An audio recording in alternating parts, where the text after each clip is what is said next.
துரந்தர் தி revenge. இது ஃப்ரெண்ட்ஸோட அந்த படத்துக்கு போனேன் கைஸ். படமாங்க அது. இந்த மாதிரி ஒரு ஆக்ஷன் சீக்வன்ஸ்லாம் வந்து ஒரு படத்துல காட்ட முடியும், இவ்வளோ காட்ட முடியும்னு நான் இப்ப தான் ஃபீல் பண்றேன், பார்க்குறேன்.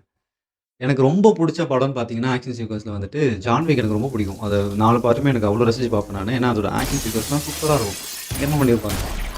லிட்டரலி அத தூக்கி சாப்பிடுற மாரி இருந்தது ஒரு ஒரு ஆக்ஷன் சீக்வன்ஸும். ரொம்ப ராவா இந்த தலைய பொளக்கிறது, கால வெட்டுறதெல்லாம் அவ்வளோ ரியாலிட்டியா காமிச்சிருந்தானுங்க. எனக்கே வந்து ஸ்க்ரீன்ல ஒரு ஒரு கட்டத்துக்கு மேல பார்க்க முடியல. ஒரு மாரி ஆயிடுச்சு. இதுல என்னன்னா, இதுக்கெல்லாம் எப்படி சென்சார் கிடைக்குது? எப்படி சென்சார் குடுத்தாங்க? ஏங்க ஒருத்தன் தலைய வெட்டி ஃபுட்பால் விளையாண்டுட்டு இருக்கான் ஒருத்தன். பிஎம்ம வந்துட்டு அப்படின்னு திட்டுறாங்க. Direct attack. இதுக்கெல்லாம் எப்படி சென்சார் குடுத்தாங்க? எனக்கு ஒண்ணுமே புரியல.